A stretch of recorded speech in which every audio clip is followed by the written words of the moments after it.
Hello, everybody. This is P. Francis McNichol. I'm doing a video right now and a reading on the poem I just finished recently, as of yesterday afternoon, I believe it was. It's called The Basement Cantina. It might have been yesterday morning. I was doodling with it a couple days beforehand, and I wanted to do like a paragraph form with different lines, and I want to say poetically. So it's not 100% by sentence structure and punctuation. And I decided to go against it because I just didn't want things not to congeal. I didn't want to use a bunch of dashes. Um, my personal preference is not to use a semicolon constantly. Okay, per line. Let the commas do the work. Let the prepositions set up the conclusion of each sentence, and really give a visual with each line. And my mind was wandering to basically, I want to say, the motif of someone in a dank cellar because they're being housed because they're mentally ill. And I mean, like the old days, maybe the 1800s, 1700s, 1600s, so on and so forth.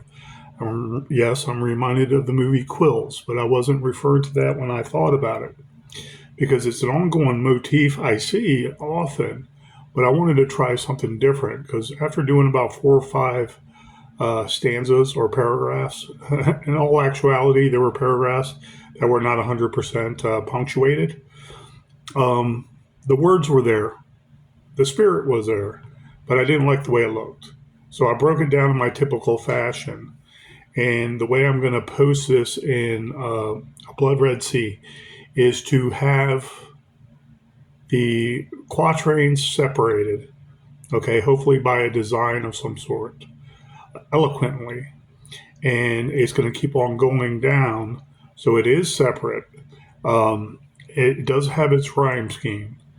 The words are, I want to say, nomadic. They are their own words that haven't been used in a while, but they're not so far gone people can't understand them when they look at it and they read.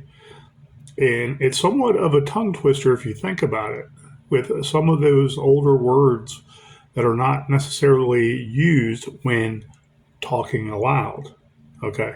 And that's where I love writing, because I see it, I know it's right, and I believe it's right. I believe it's a good end product.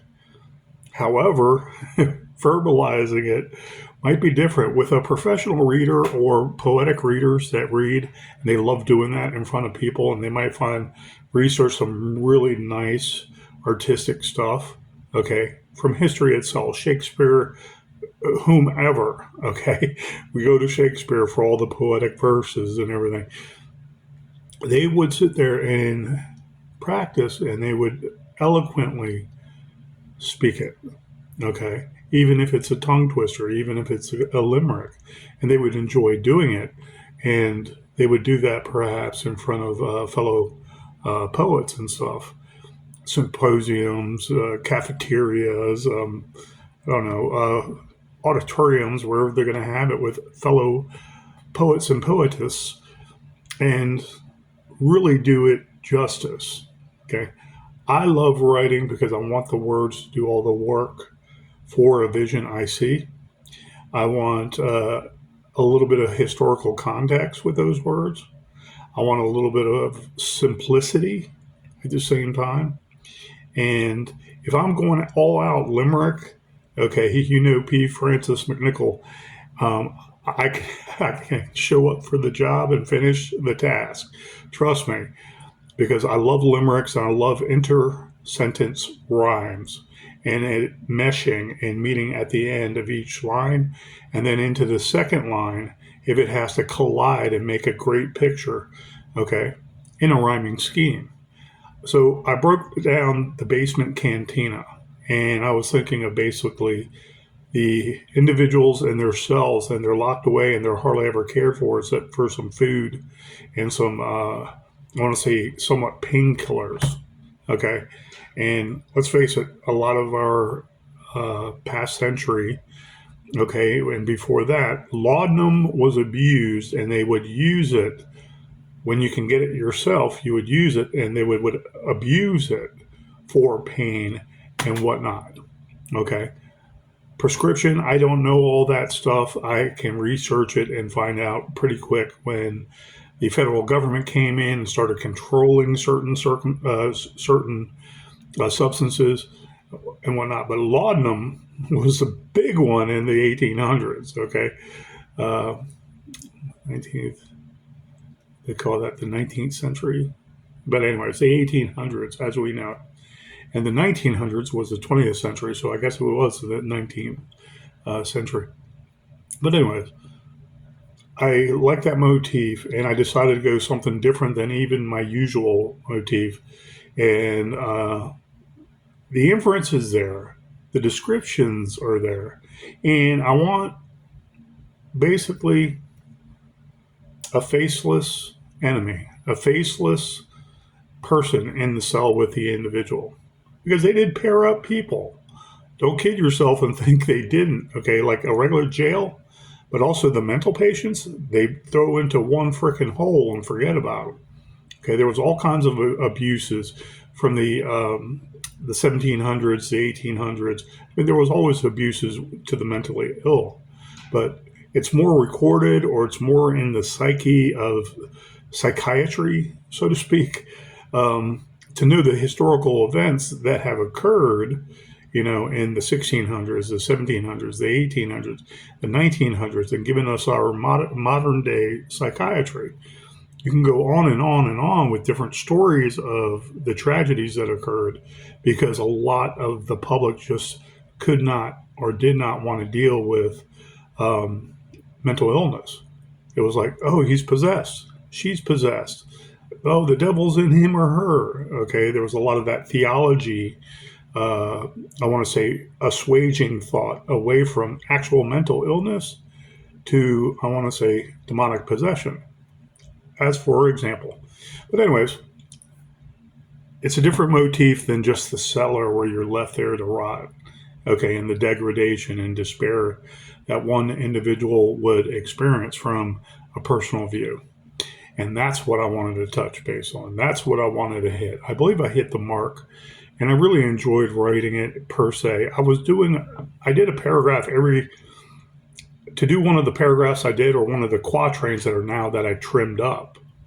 Okay, but one of the paragraphs, I took 3 minutes, and I did one. I looked at it. I was like, adjusted a little here, adjusted a little there, and even when I got 4 or 5 of them, I posted it, and I was like, yeah, this is before and after. I wanted to show progression. I wanted to show what I'm thinking of. And I was like, no, I'm going to do some spin on that now. I'm going to correct some. I'm going to add some. A lot of the words are the same as that original text. And I still have that text, I believe, on Facebook. Okay. And I liked it because it was very archaic sounding. It was very, very good. And I liked it. Okay. And the sound, most of all, sounded good. And so I was thinking to myself, I like that because it's making sense. It's old text, it's old language, it's old accent, it's old verbiage at the right places, the syntax, so to speak. The location of the words and why they're there, and what does it mean when they're there at that one point in the sentence. Okay. Everything was firing off on all cylinders. I was like, I like it, but I don't want to start doing the dashes, the long M's, or whatever, It's like I didn't want to start doing semicolons and having disjointed sentences so much. Okay. Because I wanted the dialectic, I believe, is the way someone speaks. Okay. Not only the accent, but the verbiage to coincide with that accent to work. And so I had fun doing it, and I'm going to see if I can read this. Right now, I didn't do the total count for 3.5 quatrains. That's 4, 6, 7, 8, 9, 10. Okay, I believe it's 10 quatrains. I'm going to go back up.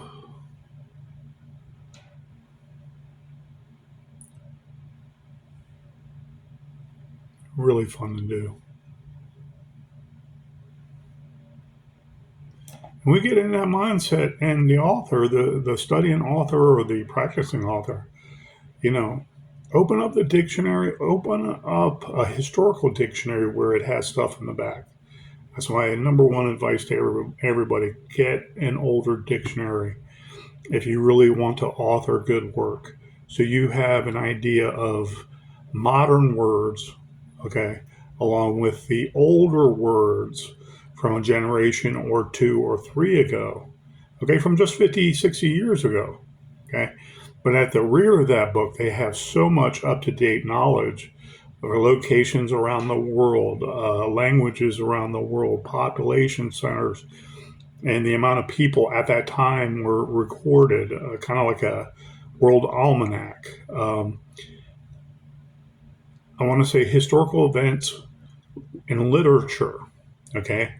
Not only the literature work that occurred, but when did it occur, by who, where they were from. You know, it gives a brief synopsis of the greatest works of all time in the English language, or something transcribed to English that was really great and known in our literature of the past 1,000 years ago, 2,000 years ago.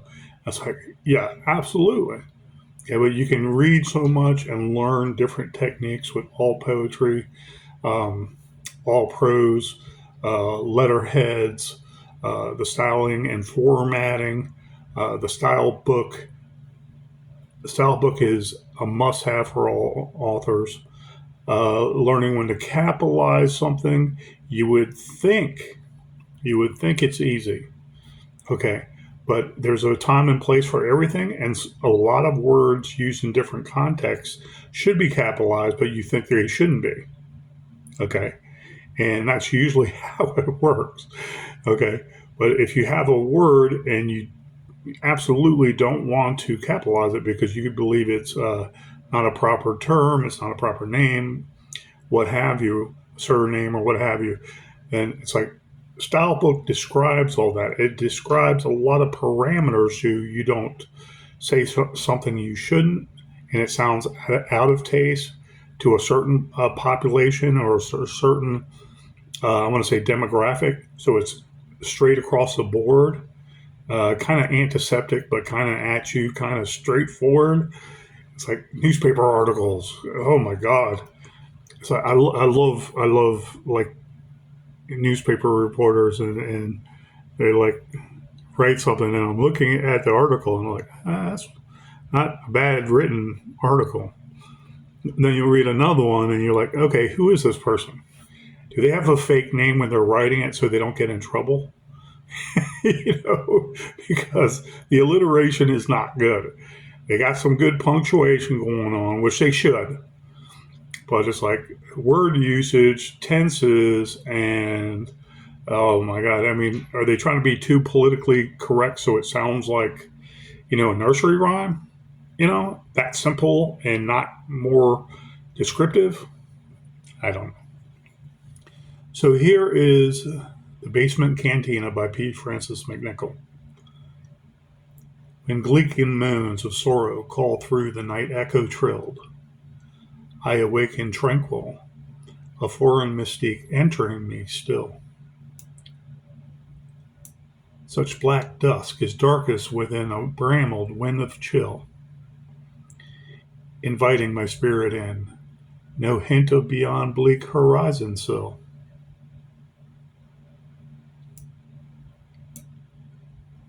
And memories help me not, the trees jagged sharp, whistles thieving a shivered bone in me, deep and carved. Such voyeur pine branches count my death a final act in art. Scowling no caring moan, a cot of thorn, bough of barb. Howls tempered and tempted of high pierce, mortify. as if I want ceded fattened sow to cleave bone dry. Groans of lament stir so sweet, the night companion clive, pouring in inner-quiver, abundant pulsating flow pumping spry. Tormented such chew and bruised bone of rib inside, lips silent of whispered seeking hide, he gnaws alone and chides. Cold window panes lie in curry, never dare not tell me why, as deep indigo trees off through the lonely cemetery open wide. Once a rich man of sprite, forever counting much bountiful days, with crutch and moribund quiet, my end no one at night conveys. Devouring mites affright in decrepit infirmary, a lair in dreams afraid, within insipid wailed travails of brig, anguish bound filleted. Sour click of clock, keepers squeak and eddy down the cellar ward, heeding cries of the soiled, malodor long endured. Shadows long of slurry, nurse angels or imps bob forward, as crazed immense and dements whirled the guards on guard. Sounds skimming shoes atop the tiled nuance floor deployed, wake the wild famished mass, bursting laughter a chore annoyed.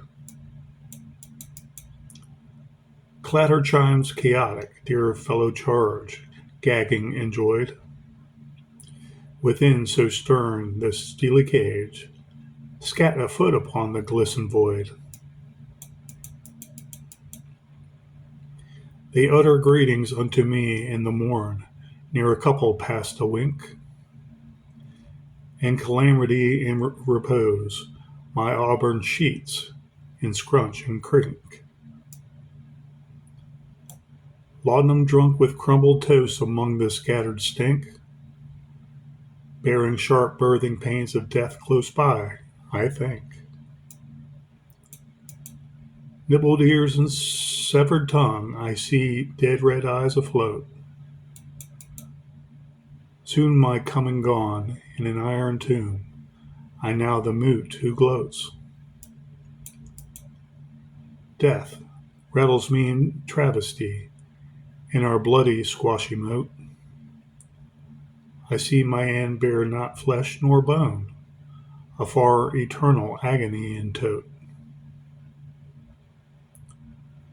Stillness, sharp loss of breath, I lie weary upon a most knotted knee, gasping at a popping stars killed over, curled on many injuries.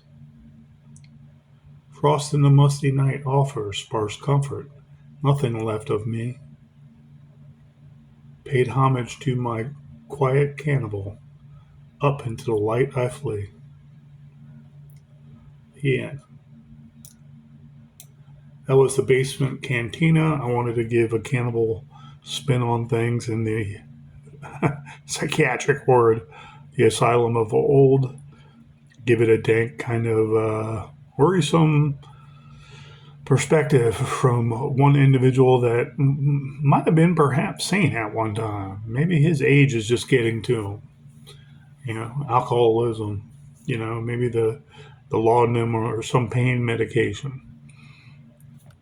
And I didn't want to get into the weeds too much about a similar story. Poe also wrote about an older man. I forgot the name of the story right off the top of my head, but it was basically about an older man that injured his side, and he felt like he was slowly dying, and he was dying a slow death. But no one would acknowledge what he was going through. And so he really had no compassion from other people when he felt like he was dying. And it turns out he was, and he ended up dying at the end. Uh, and I didn't want to do a perspective like through his eyes. I wanted to do another perspective from someone being consumed alive, so to speak. I want to say without the, without it being zombies, you know, like the stalking Fed. But anyways, that was the Basement Cantina, and this one I am putting in Blood Red Sea. I'm doing a few more. I mean, I'm going to research a few more, and then look over and see which ones I pretty much thought were earmarked for Blood Red Sea, and I'm going to put them in there fully polished and ready to go. And I thank you for your time. Buy an old dictionary and study the whole rear of it, and then go through all the rear. I'm sorry, all the older words to the front of the book before you get to the rear. You can't go wrong. Every author needs to do that and keep on reading. God bless you guys. It will work out. Trust me.